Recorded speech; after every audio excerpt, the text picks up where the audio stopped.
A paz do Senhor Jesus, estamos iniciando mais um Instantes Finais, este programa que tem por objetivo explicar as profecias bíblicas e os eventos escatológicos.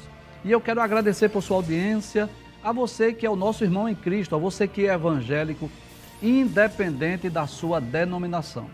A verdade é que, mesmo que tenhamos pontos de vista diferentes ou divergentes em alguns pontos doutrinários, mas estamos unidos através da fé em Cristo. Aqui na terra nós estamos servindo a Deus em denominações diferentes, mas no céu não haverá distinção entre cessacionistas ou pentecostais e nem entre arminianos ou calvinistas, pois todos fomos comprados pelo mesmo preço, que foi o sangue de Jesus, e todos nós vamos morar no mesmo céu. Eu quero agradecer também a você que ainda não é evangélico ou a você que pertence a outra religião, mas acompanha a programação da Rede Brasil de Comunicação. E eu quero dizer que o sincero desejo do nosso coração é que você possa receber Jesus como seu salvador pessoal, para que você também tenha direito à salvação e possa desfrutar, de todos os privilégios que estão reservados para os salvos no futuro. Não esqueça, a salvação oferecida por Jesus nos garante não só o livramento da condenação eterna, mas também nos garante uma eternidade feliz e segura com Deus no céu por toda a eternidade. Eu quero agradecer também a você que tem enviado a sua mensagem para nós através do WhatsApp do programa, o 994661010. A você que tem enviado também a sua dúvida, a sua crítica, a sua sugestão para nós. Que Deus te abençoe, que as bênçãos de Deus continuem sendo derramadas sobre você e sua família. Seja muito bem-vindo aos Instantes Finais. Se você está acompanhando diariamente o nosso programa, você sabe que nós estamos estudando o capítulo 4 do livro de Daniel, que descreve o sonho de Nabucodonosor, aquele sonho de uma grande árvore. Está aí essa imagem, claro que é uma imagem meramente ilustrativa, e está aí essa árvore aí para lembrar isso, que ele teve um sonho dessa grande árvore. Nos programas anteriores, nós estudamos os versículos 1 a 7 e ainda iniciamos o versículo de número 8. Então hoje nós vamos recapitular rapidinho só estes 7 versículos. Vamos voltar ao versículo 8 que nós iniciamos, mas não concluímos, e vamos dar continuidade para conhecer, com mais detalhes essa revelação do capítulo 4 do livro de Daniel. Então vamos relembrar? Vamos recapitular o que já vimos? Bem, essa imagem aí é como se fosse o próprio rei Nabucodonosor que estivesse pensando nas experiências que ele teve com Deus.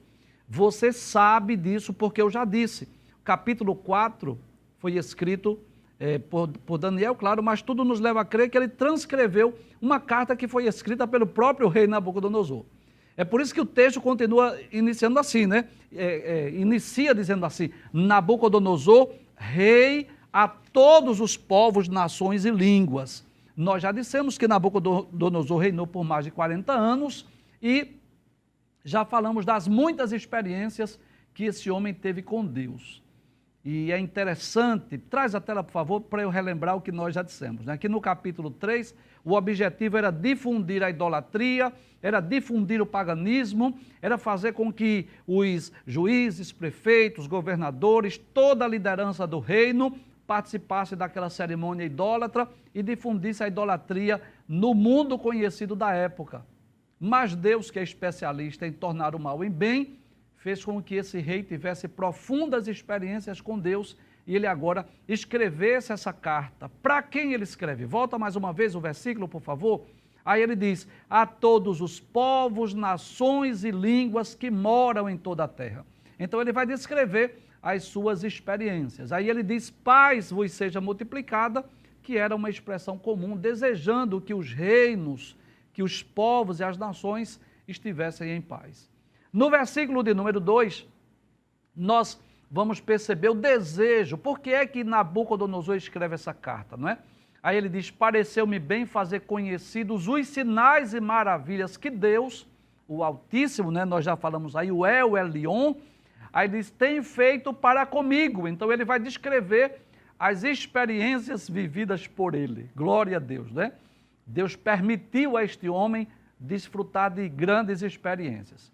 No versículo de número 3, ele vai enaltecer, ele vai engrandecer esse Deus. Ele diz: quão grandes são os seus sinais e quão poderosas as suas maravilhas.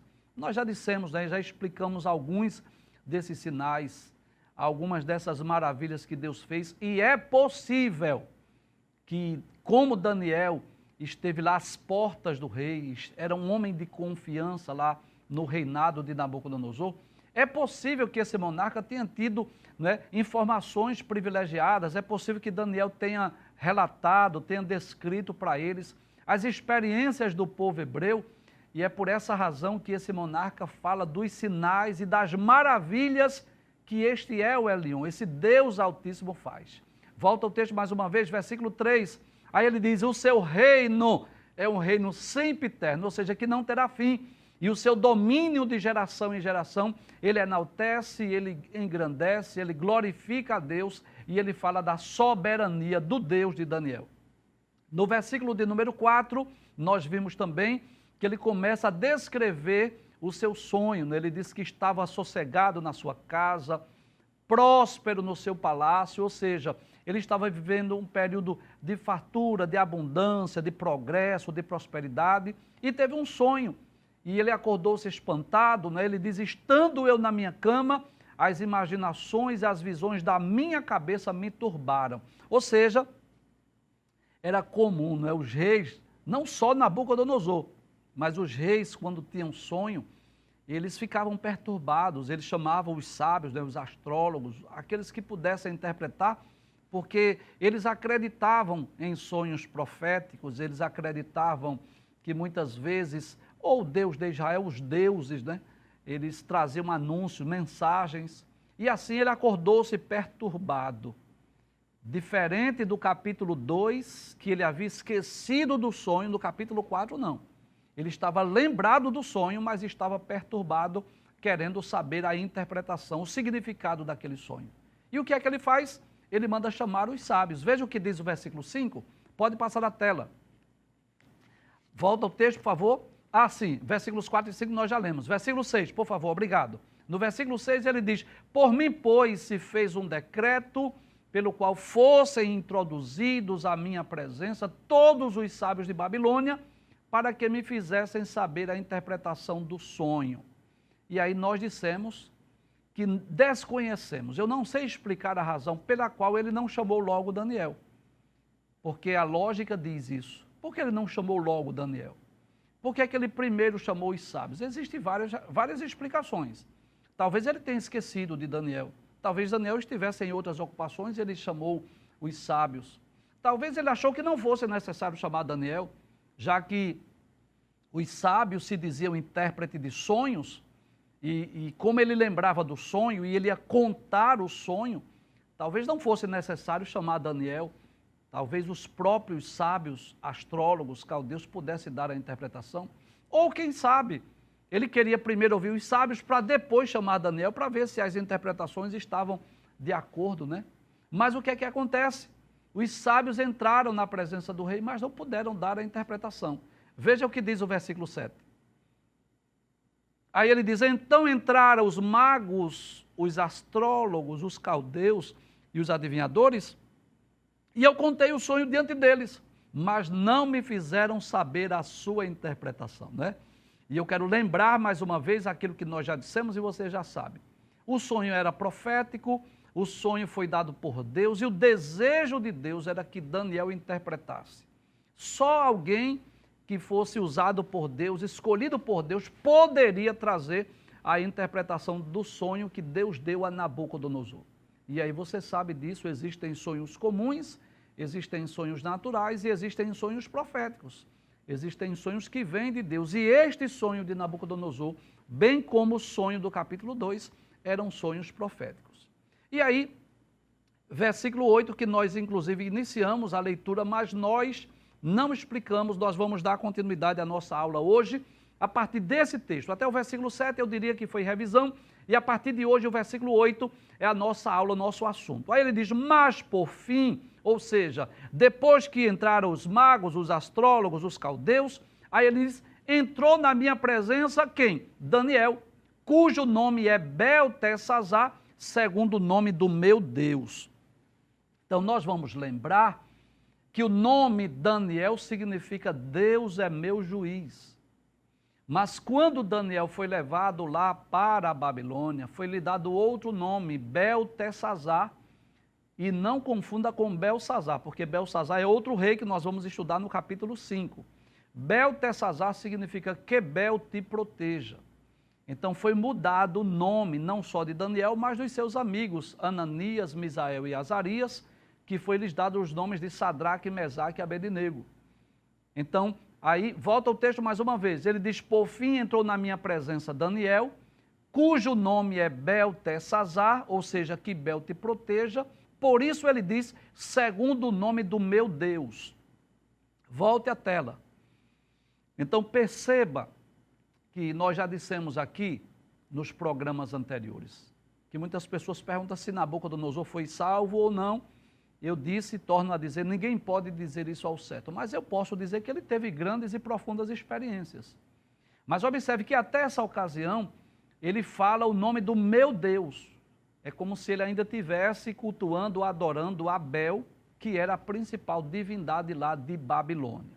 Volta ao texto mais uma vez, por gentileza. Aí ele diz, e no qual há o Espírito dos deuses santos.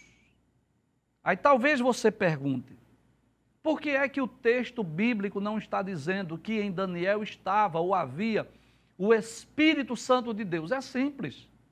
É porque essas palavras foram do rei Nabucodonosor. Se fosse com certeza as palavras de Daniel, ou de um dos seus amigos, ou de um servo de Deus, ou de um outro profeta, ele não diria que sobre Daniel estava o Espírito dos deuses santos, e sim o Espírito Santo de Deus. Mas era um monarca que ainda não conhecia, com certeza, com profundidade, acerca da pessoa do Espírito Santo. E nós sabemos disso, que o Espírito Santo, desde os tempos do Antigo Testamento, que vem agindo na história dos homens. A primeira referência bíblica acerca do Espírito Santo está lá em Gênesis capítulo 1, versículo 2. O Espírito de Deus se movia sobre a face das águas. E nós vamos perceber no Antigo Testamento que o Espírito Santo de Deus agia na vida dos anciãos, na vida dos profetas, na vida dos sacerdotes, na vida dos reis. Não houve nas páginas do Antigo Testamento um derramado do Espírito sobre toda a carne ou sobre todo Israel, não, era de forma específica. Mas quando nós lemos, por exemplo, o Pentateuco, nós vamos perceber isso, que o Espírito Santo estava sobre Moisés. Depois Deus pôs o Espírito sobre 70 anciãos. O Espírito estava sobre Josué. O Espírito estava sobre os juízes, enfim. Então, no Antigo Testamento, o Espírito Santo de Deus agia em pessoas específicas, anciãos, juízes, reis, profetas, sacerdotes.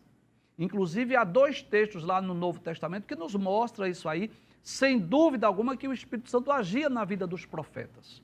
O primeiro deles, que eu quero citar, está na carta aos Hebreus, ou Epístola aos Hebreus.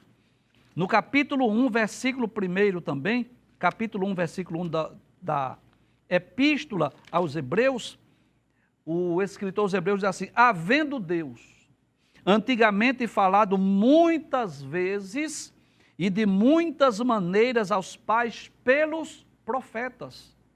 Que coisa interessante. Então Deus falou no Antigo Testamento através dos profetas. O Espírito Santo estava agindo na vida dos profetas, inclusive na vida de Daniel. Nós poderíamos citar ainda, lá na segunda epístola do apóstolo Pedro, no capítulo 1, versículo de número 21. Aí ele diz assim, segunda epístola de Pedro, capítulo 1, versículo 21. Porque a profecia nunca foi produzida por vontade de homem algum, mas os homens santos de Deus falaram inspirados pelo Espírito de Deus. Ou pelo Espírito Santo, né, diz o texto. Então nós podemos dizer, sem medo de errar, que quem estava sobre Daniel não era o Espírito dos deuses santos. Foi dada, vamos dizer assim, essa frase foi utilizada porque eram palavras do próprio rei Nabucodonosor.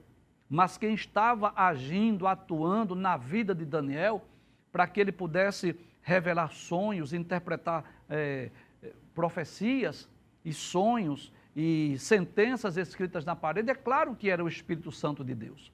Volta ao texto mais uma vez para nós concluirmos. Aí ele diz, no qual há o Espírito dos deuses santos. Deixa essa tela aí, por favor. Então, se esse texto, se essas palavras, melhor dizendo, tivessem sido ditas por um servo de Deus ou um profeta, esse Espírito aí estaria com E maiúsculo, no qual há o Espírito, e não estaria dos deuses no plural, mas sim no singular, do Deus Santo, ou o Espírito Santo de Deus. Mas foram palavras de Nabucodonosor. Por isso que Espírito aí está com E minúsculo e está deuses em lugar de Deus, e santos em lugar de Deus Santo ou Santo Deus, né? Aí ele diz, e eu contei o sonho diante dele. Então, a partir de então, nós vamos perceber que Nabucodonosor vai contar o sonho, vai revelar a Daniel como foi o sonho, diferente do que houve no capítulo 2, que foi necessário Daniel revelar o sonho e depois trazer a interpretação. No capítulo 4, não, ele já sabia do sonho. E ele fez questão de contar esse sonho para que Daniel pudesse interpretar, já que os sábios que haviam entrado em sua presença, nenhum deles puderam dar a interpretação do sonho, que era um sonho profético e que era um sonho dado por Deus. Pode passar o texto, por gentileza. Aí no versículo 9 diz assim, Beltesazar, príncipe dos magos. Por que este título? Bem, nós queremos lembrar que na ocasião em que Daniel revelou e interpretou o sonho, lá no capítulo 2, Daniel recebeu ainda posições mais privilegiadas, mais elevadas, por uma providência de Deus. Não que Daniel tivesse feito com interesses, já falamos sobre isso. O objetivo de Daniel, ao revelar o sonho e dar a sua interpretação, era glorificar a Deus. Não era que ele quisesse destaque ou posições privilegiadas. Mas o rei colocou ele como governador da Babilônia e colocou ele também como chefe dos sábios de Babilônia. Veja, capítulo 2, versículo 48. Então o rei engrandeceu a Daniel e lhe deu muitos e grandes presentes, e o pôs por governador de toda a província da Babilônia. O que eu posso dizer aqui? Que só Deus pode fazer isso, porque Daniel era um estrangeiro, mas ele colocou Daniel como o governador da província de Babilônia, como também por principal governador de todos os sábios de Babilônia. Significa dizer que todos os sábios de Babilônia estavam abaixo das ordens de Daniel. Daniel estava numa posição de destaque, tanto na Babilônia, como governador, como também sobre todos os sábios. Volta ao texto. É por essa razão que ele diz Beltesazar, príncipe dos magos. Ou seja, porque Daniel exercia essa liderança entre os sábios de Babilônia. Aí ele diz, eu sei que há em ti o Espírito dos deuses santos. Mais uma vez, ele não diz o Espírito Santo de Deus pelo fato de ainda não conhecer essa linguagem bíblica, vamos dizer assim, mas é essa equivalência, é isso que nos leva a entender que quem estava sobre Daniel não era o Espírito dos deuses santos, mas sim o Espírito Santo de Deus. Volta ao texto. Aí ele diz, e nenhum segredo te é difícil. Por que é que ele diz isso? Que nenhum segredo é difícil. Porque ele lembrou-se do capítulo 2. Traz a tela, por favor. E no capítulo 2, se Daniel foi capaz, claro, através do dom que Deus lhe deu, da capacidade sobrenatural que Deus lhe deu. Mas se no capítulo 2 Daniel foi capaz de revelar e interpretar o sonho, então é claro que ficava muito mais fácil agora, já que o que o rei queria era apenas a interpretação e não a revelação do sonho. Volta o texto, por favor. Aí é por isso que ele diz, e nenhum segredo te é difícil. Por que nenhum segredo era difícil para Daniel? Porque Deus deu uma capacidade extraordinária a Daniel. O Espírito Santo de Deus agindo na vida daqueles jovens, principalmente na vida de Daniel. Nós já vimos isso no capítulo 1, versículo de número 17, diz isso claramente. É bom nós entendermos isso. Não era só uma capacidade natural que estava sobre a vida de Daniel, era algo sobrenatural. Dons, capacitações dadas por Deus, capítulo 1, versículo 17 diz: ora, a esses 4 jovens, Deus deu o conhecimento e a inteligência em todas as letras e sabedoria. Então Deus abriu a mente daqueles jovens para que eles pudessem compreender os mistérios de Babilônia, a ponto de, quando o rei Nabucodonosor fez pergunta para eles, achou eles 10 vezes mais doutos do que os sábios de Babilônia. Mas no versículo 17 ainda diz: mas a Daniel deu entendimento em toda visão e sonhos. Então só Deus é que pode dar essa capacidade extraordinária para que as pessoas possam, né, revelar sonhos, visões, como nós vamos ver no livro de Daniel. Então a ida de Daniel lá para o palácio fez com que esses reis, esses governantes, esses imperadores, né, como o próprio Nabucodonosor, como o rei Belsazar, como Dario e Ciro, pudesse desfrutar dessas experiências com Deus. Então era algo divino, era uma capacidade sobrenatural. Não foi algo aprendido nas escolas lá de Babilônia. Não foi algo que ele aprendeu com os mestres, até porque os sábios de Babilônia não pôde revelar, não pôde interpretar.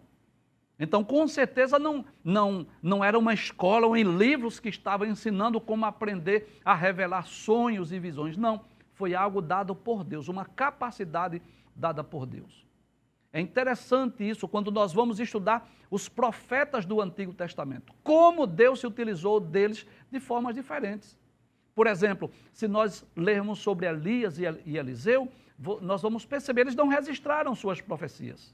Mas Deus usou Elias e Eliseu para fazer coisas extraordinárias, milagres, para suprir necessidades de viúvas, para ressuscitar mortos, embora eles não tenham escrito suas profecias. Já Daniel, que é um profeta canônico, ele não só escreveu as suas profecias, mas Deus também deu a ele essa capacidade de interpretar sonhos. A Ezequiel, que também é outro profeta contemporâneo, Deus deu a ele visões. Então é a forma que Deus se utiliza de cada um para obras específicas, para propósitos específicos. Então nós vamos perceber nas páginas do Antigo Testamento, Deus se utilizando dos seus servos para que o seu nome fosse glorificado, né? Para que através dessas pessoas o nome de Deus fosse conhecido e fosse glorificado em outros reinos, através de outros reis, através de outros homens. Pode passar a tela, versículo de número... Não, volta mais uma vez o versículo 9, por gentileza. Essa última frase que eu não havia lido. Aí ele diz: dize-me as visões do meu sonho que tive e a sua interpretação. Então, na Nova Almeida atualizada, tem uma mensagem mais compreensível aí. Então eu vou citar. Na Nova Almeida atualizada diz assim, o rei disse assim: vou lhe contar o sonho que tive para que você me diga o que significa. Era isso que o rei queria. Eu vou contar, você vai ouvir o sonho e depois você vai me dar a interpretação ou dizer o significado deste sonho. Então, a partir do versículo 10 até o versículo de número 18, você vai perceber que o rei simplesmente está contando o sonho. Então, nós vamos seguir a leitura dos versículos 11 dos versículos 10 até o versículo 18. Nós só vamos nós só vamos ler. E não vamos explicar o significado agora. Por quê? Porque a interpretação vem a partir do versículo 20, né? No versículo 19, Daniel fica atônito, no versículo 20 é que Daniel começa a dar a interpretação. Então, só a partir do versículo de número 20 é que nós vamos explicar o significado do sonho. Então, a partir do versículo 10, nós não vamos nos deter na explicação desses versículos, porque eles apenas descrevem como foi o sonho, com o que foi que o rei sonhou, para depois nós darmos a interpretação ou dizermos o seu significado. Pode passar a partir do versículo 10, por gentileza. Aí ele diz: eram assim as visões da minha cabeça, na minha cama. Claro que essa é uma imagem meramente ilustrativa, não é? Para que nós tenhamos uma ideia, não é? Então ele diz: eu estava olhando e vi uma árvore no meio da terra, cuja altura era grande. Então, primeira coisa que nos chama a atenção aí nesse sonho é que era o sonho de uma árvore, diferente do capítulo 2, que ele sonhou com uma grande estátua. Agora, no capítulo 4, ele sonha com uma árvore. Até aí tudo bem, sonhar com árvore, né, com frutos, com alguns animais, parecia não ter nenhum significado especial. Mas nós vamos perceber no decorrer da explicação que algo estranho, que coisas sobrenaturais começam a acontecer. Pode passar o texto, versículo 11. Aí ele diz que essa árvore crescia e se fazia forte, né? De maneira que a sua altura chegava até o céu e foi vista até os confins da terra. Então, claro que uma árvore de proporções, né, especiais, de grande altura. Ele disse que esta árvore podia ser vista até os confins da terra. Então, era uma árvore muito alta, que se destacava entre as demais, que chamava a atenção pela sua altura. Podia ser vista até os confins da terra. Pode passar o texto, por gentileza. Aí ele diz, como era a folhagem dessa árvore? Ele começa a descrever. A sua folhagem era formosa. Então, não era aquela árvore que estava desprovida de folhas. Não, havia muitas folhas, havia uma folhagem bonita. Mas não só folhagem, ele disse que havia fruto abundante. O fruto desta árvore era abundante, era aquela árvore que chamava a atenção pela quantidade de fruto. E ele diz ainda que havia nela sustento para todos. Todas as pessoas poderiam ser mantidas, poderiam ser sustentadas por aquela árvore. Mas não só isso, ele diz que debaixo dela os animais achavam sombra. Não está aí essa imagem desses animais que acharam sombra debaixo dessa árvore. Que as aves do céu faziam moradas nos seus ramos. E toda a carne, e carne aí significa pessoas, os seres humanos, as pessoas se mantinham desta árvore. É como se essa árvore tivesse sendo sustentação. Veja que coisa interessante. Não sei se deu para você perceber isso. Mas essa árvore grande, alta, de uma folhagem bela, de muitos frutos, ela estava sustentando, ela estava alimentando pessoas, animais e inclusive as aves. Então, ela trazia um sustento, ou seja, não só seres humanos, que aí está descrito como carne, né? Mas como os animais também que estavam achando guarida, estavam achando sombra debaixo dessa árvore, mas as próprias aves faziam lá o seu ninho. Então era como se essa árvore fosse importante para o mundo da época, para seres humanos, para os animais, inclusive até para as aves do céu. Passa o texto mais uma vez, por favor. No versículo 13, algo divino, algo sobrenatural, algo estranho acontece. Aí ele diz, estava vendo isso nas visões da minha cabeça, estando eu na minha cama, e eis que um vigia, um santo, descia do céu. Bem, quem é esse vigia? Nós vamos explicar depois. Quem é esse santo? Nós vamos explicar depois. Mas é como se ele tivesse visto algo sobrenatural, como se fosse um vigia, um santo que aparecesse ali, naquela ocasião, que estava descendo do céu. Então, a visão do rei Nabucodonosor, que a princípio estava direcionada só para a árvore, para a altura, para as folhas, para o fruto, para os animais que estavam debaixo dela, para as aves do céu que estavam fazendo nela ninhos, para a árvore em si, de repente ele vê algo divino, algo sobrenatural. Ele vê um vigia, um ser que descia do céu. E o que é que esse ser dizia? Pode passar a tela, versículo de número 14.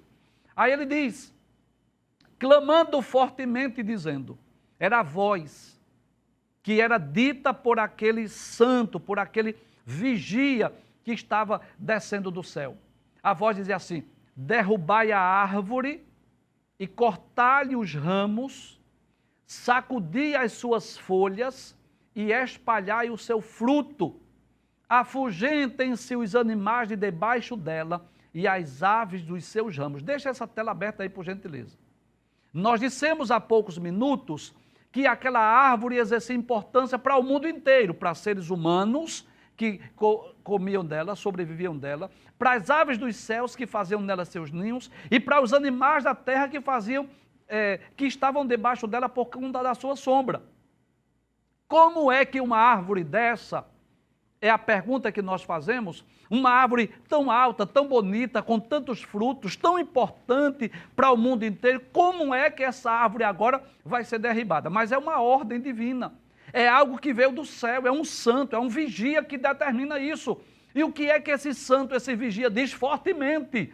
Não era uma voz mansa, meiga e suave, é como se fosse uma voz de autoridade. E a voz dizia assim: derrubai a árvore e cortai os ramos, sacudi as suas folhas, espalhai o seu fruto, afugentem-se os animais de debaixo dela e as aves dos seus ramos. Ou seja, essa árvore vai ser cortada, os frutos vão cair no chão, as aves vão voar, os animais vão sair debaixo dela, ou seja, vai ocorrer algo desastroso, um desastre aqui que vai ocorrer nessa árvore e as pessoas vão lamentar pelo que houve com essa árvore. Você deve imaginar, né, que à medida que essa árvore é cortada, que ela vai trazer prejuízo para muita gente vai lamentar o corte dessa árvore.